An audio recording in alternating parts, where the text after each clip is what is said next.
The town of Cascade Mountains had turned the giant grey wolf into something more than an animal. They'd made him a demon. Ethan Coldwell heard the stories at Murphy's General Store while restocking supplies for his solo expedition. An elderly rancher named Bill Hartley slammed his fist on the counter, voice trembling with rage. 3 sheep, torn apart like they were nothing. That grey wolf, that monster, came right through my fence. Others gathered, nodding with grim certainty. Sarah Chen, a local veterinarian, described finding a young deer 2 days prior, dead in the middle of the trail, foam around its mouth, eyes completely glazed over. No bite marks, but we all know what drove it to that state. The forest ranger, Tom Bradford, stood near the bulletin board, where a hastily printed poster showed a blurred trail camera image of an enormous wolf, its silver-grey coat unmistakable, even in the grainy photograph. "We've had 7 reported incidents this month alone," he said, his tone heavy with responsibility. "Livestock disappearing, campsites ransacked. This animal is becoming increasingly aggressive." Ethan studied the image silently. The wolf was massive, easily 150 pounds, perhaps more. Its eyes caught the camera flash, creating an eerie luminescence that made it look almost supernatural. "There's a petition going around," Bill continued. 300 signatures already. "We're demanding the Forest Service take action. That thing needs to be put down before someone gets killed." The words hung in the air like a verdict already decided. Ethan shouldered his pack and left without comment. He'd spent too many years in corporate boardrooms, watching people manufacture convenient villains to deflect from uncomfortable truths. But this was nature, not business.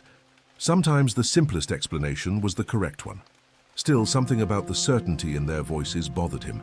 The trailhead welcomed him with crisp October air and the scent of pine. Ethan had chosen the northern route, specifically for its isolation. 5 days of solitude to quiet the noise that had been building in his head since he'd walked away from his engineering career 18 months ago. The path wound upward through old-growth forest, where Douglas firs towered like ancient sentinels. This was what he needed: distance from human judgment, from the moral compromises that had slowly poisoned his sense of purpose. He made camp at dusk, near a crystalline stream, the water running so clear he could count individual stones on the bottom. The forest settled into its nocturnal rhythms, the distant call of an owl, the rustle of some small creature in the underbrush. Ethan fell asleep thinking about the giant grey wolf, wondering if the animal was somewhere in these same mountains, equally alone, equally misunderstood. He didn't know that by tomorrow he would meet the creature everyone feared, and he certainly didn't know that the wolf would save his life.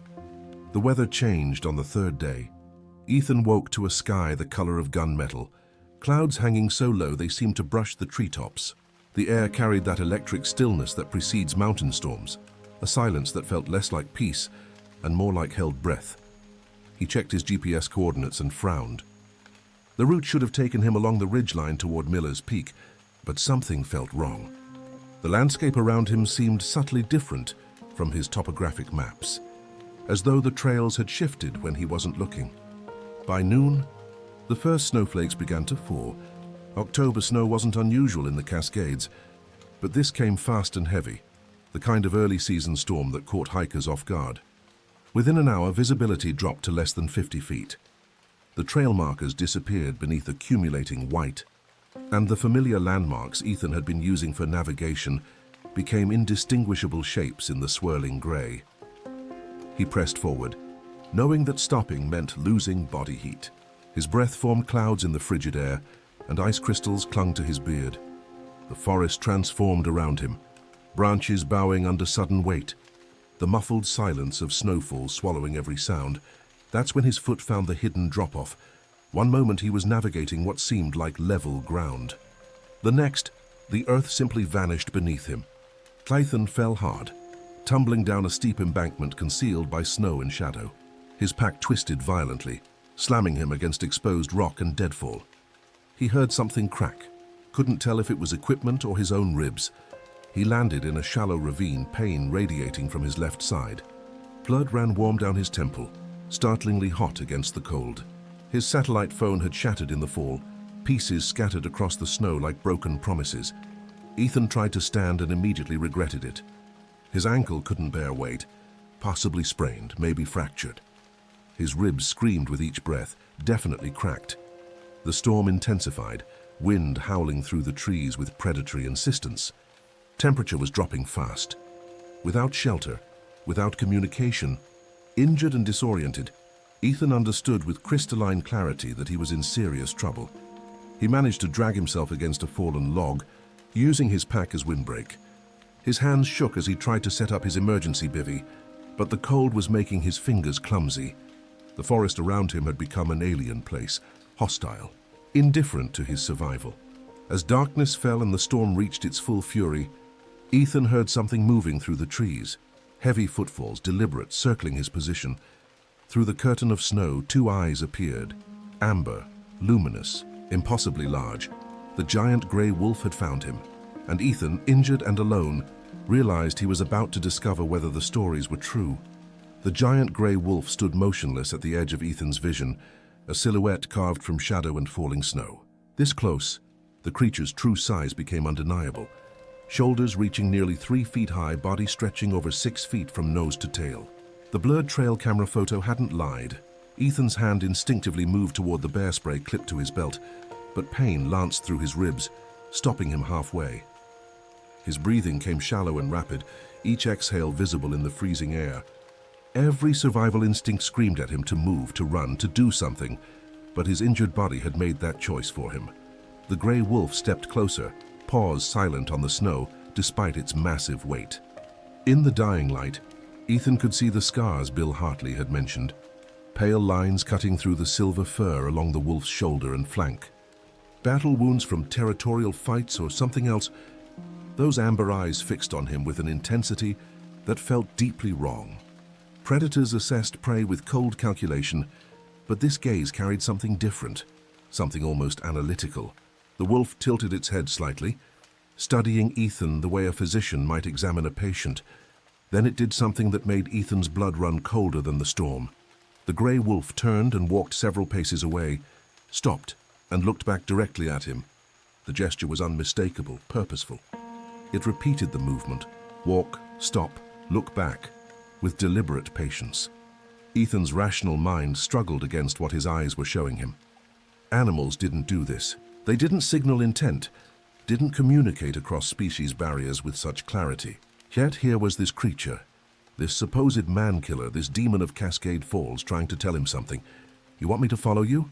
Ethan's voice came out hoarse. Absurd in the empty forest. The wolf's ears pricked forward, and it took another few steps, again pausing to look back. Ethan's choices had narrowed to two: stay here and likely die from exposure, or trust the most feared predator in 3 counties to lead him somewhere. The irony wasn't lost on him. The entire town wanted this animal dead, and now his life depended on it. Using the fallen log for support, Ethan hauled himself upright. His vision swam with pain, and his ankle protested violently, but he managed a stumbling step forward. The grey wolf waited, watching with those impossibly aware eyes. They moved through the storm together, the injured man and the condemned wolf. The creature maintained a steady pace just ahead, stopping whenever Ethan fell too far behind, adjusting its route when the terrain became too difficult for human navigation. It led him away from the ravine, away from the exposed ridgeline, deeper into forest that grew increasingly strange. After an hour of agonizing progress, Ethan noticed something that cut through even his pain-fogged awareness. The trees around them weren't just different, they were wrong.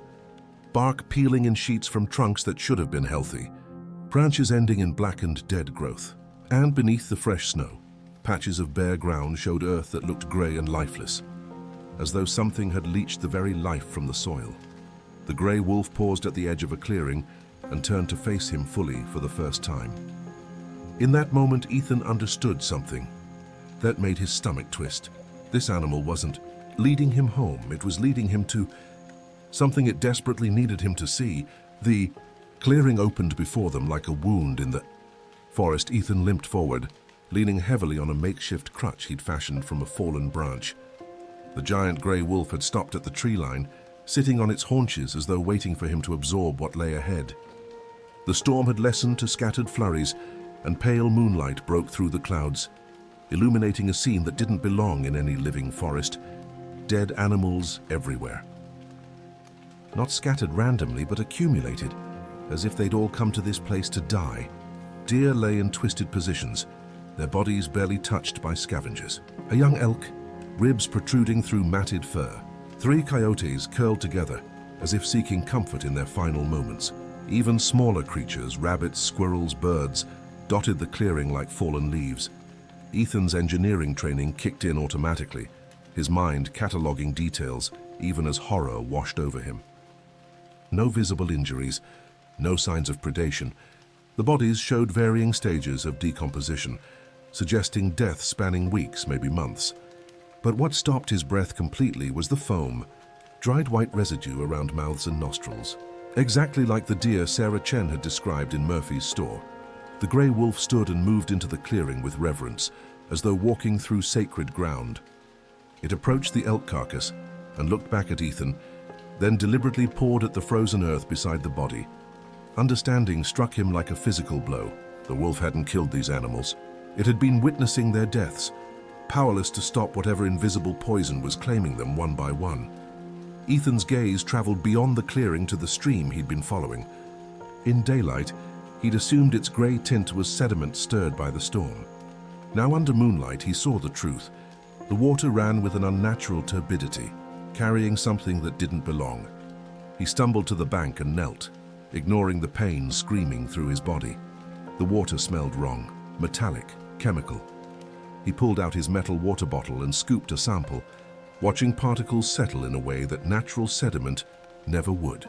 His hands began to shake, not from cold but from recognition. Lithium mining runoff. He'd seen it before, years ago, when he'd been the engineer filing reports that his corporate employers buried. The gray-white particulate.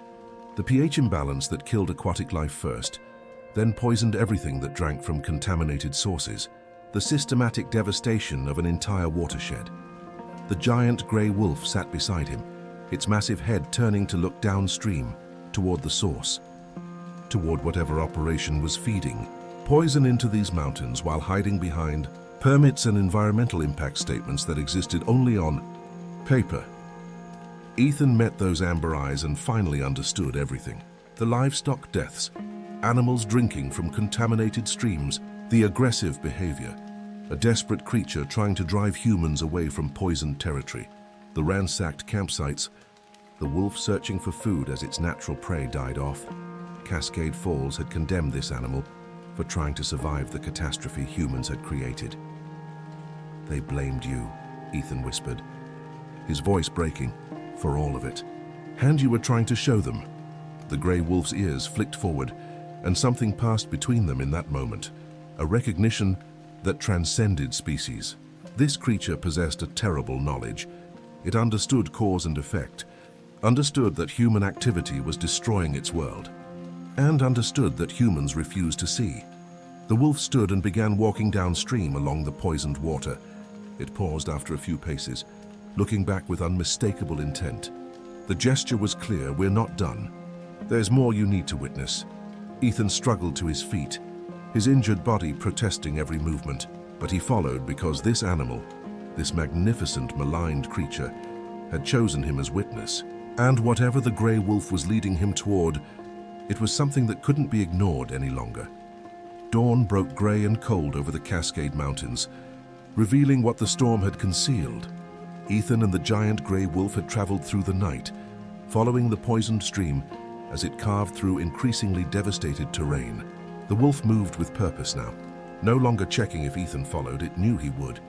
Trust had been established in that clearing of death, sealed by shared knowledge of an invisible crime. The forest gave way to a valley Ethan's maps didn't show, or rather showed as protected wilderness. What stretched before him was anything but protected. A massive operation sprawled across the valley floor like a cancerous growth. Heavy machinery sat silent in the pre-dawn light. Industrial excavators, drilling rigs, processing equipment that had no business existing in federal forest land. Enormous containment pools held water the color of slate, their surfaces reflecting the sky like dead eyes. Tailings piles rose in geometric mounds, gray waste material leaching directly into the stream system that fed the entire watershed. The giant gray wolf sat at the ridgeline overlook, its massive frame silhouetted against the lightning sky. It didn't need to gesture anymore. The evidence spoke for itself. Ethan's hands trembled as he pulled out his backup camera, the only piece of equipment that had survived the fall. Through the viewfinder, he documented everything. The unlicensed mining infrastructure, the environmental violations, the direct contamination pathways. Each photograph was evidence that could bring down whoever had orchestrated. Then he saw the signs: Cascade Resource Solutions, Geological Survey Site, Authorized Personnel. Only. The name hit him like a physical blow. Cascade Resource Solutions. The same company that had quietly bought mineral rights throughout the region 3 years ago, promising minimal environmental impact and strict regulatory compliance. The same company whose environmental impact statements Ethan had once been paid to engineer. Back when he'd still believed corporate assurances meant something. He'd walked away from that world, but the world hadn't stopped. It had simply found new engineers willing to sign the documents, new officials willing to look away, new permits rubber-stamped by people who'd never set foot in these mountains. The grey wolf made a low sound, not quite a growl, more like grief vocalized. Ethan turned and saw the animal looking not at the mining operation, but at something closer. Following its gaze, he spotted them. 5 wolf pups, barely visible in a den carved into the hillside. They were too thin, their movements lethargic. One lay completely still. The giant grey wolf wasn't just a witness to ecological collapse. It was a parent watching its children die from poison it couldn't fight, couldn't escape, couldn't make humans understand. "Your family," Ethan whispered, the words catching in his throat. "You were trying to save your family." The wolf turned those amber eyes to him one final time, and in that gaze Ethan saw something that would haunt him forever. Expectation. This creature had led a broken human through a dying forest to show him the truth. Now it waited to see if that truth would matter. Behind them, the sound of engines broke the morning silence. Trucks were approaching the mining site, the operation running 7 days a week, hidden in plain sight, protected by paperwork and plausible deniability. Ethan looked at his camera, at the evidence in his hands, then at the grey wolf and its dying pups, then at the poisoned valley that fed into streams, that fed into rivers, that fed into towns like Cascade Falls, where people blamed a wolf for crimes committed by corporations wearing the mask of progress. The choice wasn't really a choice at all. Ethan began the painful journey back towards civilization, each step agony on his injured ankle, each breath fire in his cracked ribs. The giant grey wolf accompanied him to the boundary of its territory, then stopped. It didn't follow further. It had done what it needed to do, shown one human the truth that hundreds had refused to see. As Ethan limped toward the distant highway, he looked back one last time. The grey wolf stood like a sentinel on the ridge, massive and magnificent and completely alone, still guarding a forest that was dying around it. 3 days later, federal agents raided the Cascade Resource Solutions operation. The photographs Ethan provided, combined with water samples that confirmed catastrophic contamination, shut down the illegal mining permanently. Arrests followed, lawsuits multiplied. Cleanup began, though it would take years to undo the damage. The town of Cascade Falls learned the truth about their devil. The giant grey wolf hadn't been killing their livestock and wildlife. It had been trying to save what remained, trying to show them what they refused to see. Some apologized. Many didn't, but the petitions stopped. The hunting permits were revoked. And in the Cascade Mountains, where streams slowly began to run clear again, a massive grey wolf continued to roam, no longer hunted, no longer blamed, finally free to simply exist. Ethan never returned to engineering. He became something different, a voice for truths that corporate interests tried to bury, a translator between the wild world and human ignorance. And sometimes, on quiet nights in those mountains, he swore he could still see amber eyes watching from the darkness. Not threatening, just watching, remembering the human who finally listened. Sometimes the monsters we fear are just mirrors, showing us truths we'd rather not face. And sometimes salvation comes from the least expected places, from the giant grey wolf we blamed for everything, who led one lost man home and in doing so, saved far more than a single life. If this story moved you, don't let it end here. Subscribe and join us as we uncover more untold tales where nature speaks and truth demands to be heard. Your subscription ensures these voices aren't silenced,